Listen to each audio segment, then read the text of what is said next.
Okay, good afternoon, Dr. Cook. My name is Christopher Cornwell, and it's Sunday afternoon, May the 9th, at approximately 2 o'clock or 1400 hours. And I'm going to do the very best I can to get this done in as few attempts or takes as I possibly can with this video thing. But we're going to be talking about a critically clear understanding of my interpersonal communication skills and my plan and goals to achieve them.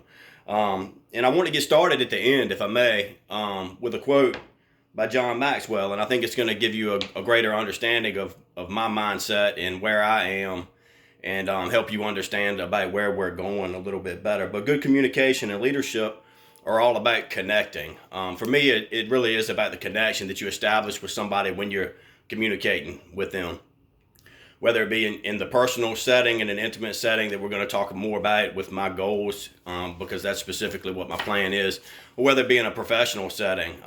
When you make that connection, you come off as genuine with the person that you're communicating with, and that helps to enhance the relationship and improve the communication that you're establishing. So I like Mr. Maxwell's quote as he relates communication to connecting with the sender and receiver of the message.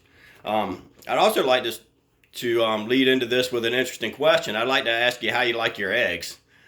Very simple question. You might ask why it pertains to this at all. And if we were in the same room together, we would entertain dialogue here with a classroom full of people or with yourself. I like mine scrambled with cheese. We'll come back to this later. It does have relevance, I promise, to the rest of my presentation. But some objectives for my communication plan, getting into the meat of my presentation. I want to identify my interpersonal communication behaviors according to Carbonell as outlined in the instructions. Why do we talk? Why should we listen to one another? Why are we so terrible at it? I mean, we're inherently terrible listeners as human beings. Significant barriers that contribute to this and goals for implementation for my plan. I'm jumping right into the goals so that we have a clear understanding of them. I want to become a better spouse through cognizant communicative alertness and attentiveness to my wife. This is so important because, and simply put, it's time. Significant amount of effort has been put on career development and employee development and being a good supervisor and all these things. And you have a family and you have children and everything gets pushed off. Everything gets pushed off. You're too busy to even communicate. And you're distracted by technology and children and parents and work and 40 cell phones ringing and Facebook, social media, whatever the case may be. So you don't take the time. It's not a priority unless you make it a priority. So the short answer is it's simply time to make it a priority, to make my personal communication, my intimate communication with my spouse, my wife, a priority. And that's my goal, to improve that. I do pretty good professionally. I think I can improve at home with her. Let's see. As I mentioned before, just circling back to it, it takes a concerted conscientious effort to achieve this. If we're not thinking about it, it's not going to happen. Let's see. My strategies for implementing this, as I mentioned before, put away the stuff, the distractions. We're going to break out the talker-listener card and implement that as Peterson described in his text. I think that's a great tool that can be utilized, something I'd never thought of before. My wife will think I'm nuts when I break this card out and put it on the table and tell her what we're going to do. But I'll explain it to her. She'll get it eventually. But I think that can be a great tool because, as I'll get into a little bit later too, we have a tendency to walk all over each other when we're trying to talk. We're always too eager to get our point across that we're not actually listening to or hearing to listen what the sender of the message is saying. Remove the distractions, assure attentiveness, and remain genuine, I think, is important too. I listed that last year, but I think it's probably one of the most important ones. It's very easy to detect when someone is disingenuine, and I think it's important to, especially in a personal, intimate relationship, to ensure that you maintain that level of genuineness. Touching very briefly, as it indicated, I showed in the instructions on my interpersonal communication behaviors according to Carbonell, is I'm basically that of an ICS type behavior. I make a correlation between encouraging others, yet I have a general fondness to influence and interact with people, which I do. I'm comfortable doing that. But I also maintain the ability to withdraw and concentrate on other things, leaving the room for both listening and talking when appropriate. So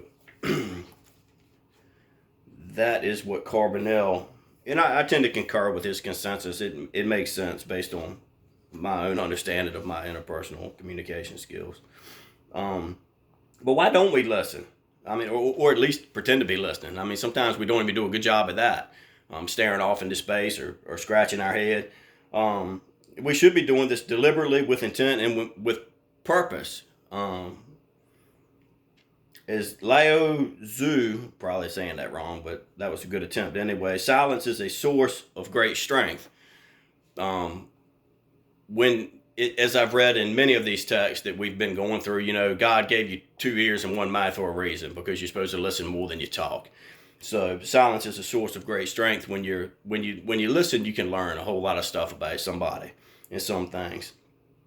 And it's important to remember too that, like breathing or the necessity to eat, we simply were not designed at birth to understand the diverse concepts of effective communication. It just wasn't meant to be that way. And unless we read books or try to gain a greater understanding of the effectiveness of communication, we're never going to get better at it. We can't just expect it to happen on its own.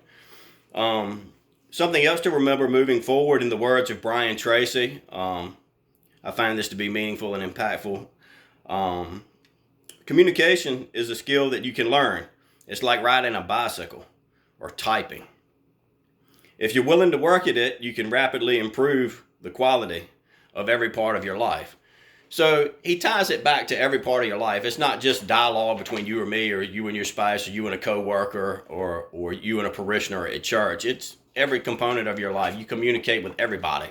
So if you can improve the quality of the way you do that with everybody, then it's going to improve all the components of your life. I think that's important to remember. Okay, so now we're listening, but are we actually hearing what my wife is telling me? Okay, because we've all been there. I'm in the room with her, and I'm in the zone. I'm zoned out, and she's talking, and I'm not hearing anything she's saying. I'm probably not even doing a good job of pretending or fooling her to thinking that I'm hearing what she's saying. And that's what I'm trying to fix here. It's one of my goals.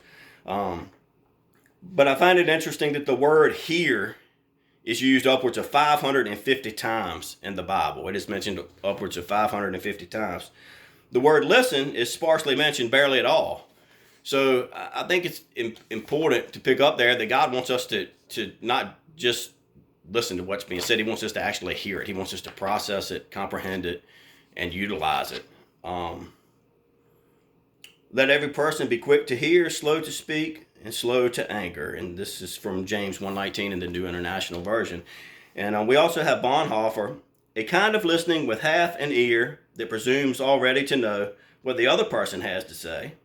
This, he says, is an important, inattentive listening that is only waiting for a chance to speak. We've all been there.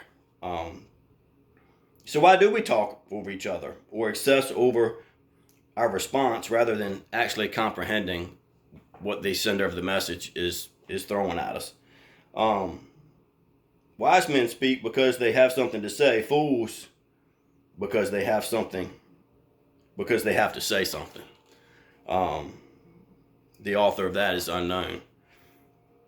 But when it's time to speak, do so.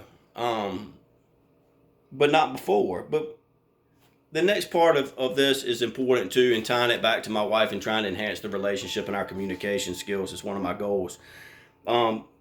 When speaking, it needs to be done with sympathy and empathy, with patience and understanding at the same time.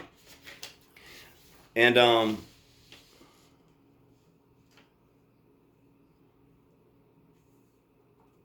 let's see. Why and how we do this is so important, not only at home with our spouse, But when we interact with people just on the streets, everywhere we go, you don't know what somebody's going through. You don't know what kind of plight they're struggling with or what kind of day they might be having. It might be their worst day ever. You know, you don't know what they're struggling with. So that's going to have a direct effect on how they respond or interact with and communicate with you. So bear that in mind. Those are the things that you don't know when you're attempting to communicate with them. You know, are you snappy and short fused, or graceful and filled with humility? So how are you going to send your message and receive the message from them? How are you going to respond to them is important. I always try to, think about when I hit the threshold of the door, am I going to give my wife and family the best of me that they possibly can get, and how I respond and communicate with them as a component of that. So I try to be mindful of it anyway. Nonverbal communication is another very significant, important component of it. A hug, a smile, as I mentioned, the absolute best you. Smell, touch, sight. Let's see. You can articulate this you can use this to articulate anger, sadness, grief, depression, openness. I don't know about you, but I can tell when my wife's mad when I hit the door. I mean, you can see it written all over her face. I mean, that's body language 101. And the sooner you can send and receive body language and learn to interpret this, I think the more emotional your relationship can be, the more intimate your relationship can be. Be the first one to smile. Offer a handshake or a hug. These are the little subtle nuances that speak volumes without even opening your mouth. Make eye contact with her, or just people in general. I'm wrapping this up, I promise. Just to summarize, we all have something to learn regarding the enhancement of our communication skills. When it's your turn to speak, speak. Subsequently, when it's your turn to listen, listen. Both speaking and learning to read nonverbal body language is essential. Put away the distractions and pay attention to one another. And remember, you never know what somebody else may be dealing with and how this may be adversely impeding their abilities to effectively communicate with you. And this is where we circle back to my eggs. And do you remember how I liked them? And I bring this up because I use this in the business setting a lot in office meetings to break the ice, essentially. I make them put down their pens and we talk about how they like their eggs cooked. And we remember it for the next meeting because it's a little thing that enables us to know something intimate, if you will, how we like our eggs, about each other in the workplace. And I think it's important in establishing that level of communication with each other and something that's important to us. So that's why I bring that up and tie it into this interpersonal communications component of this. And as George Bernard Shaw said, the single biggest problem in communication is the illusion that it has actually taken place in the first place. Thank you so much and have a great day.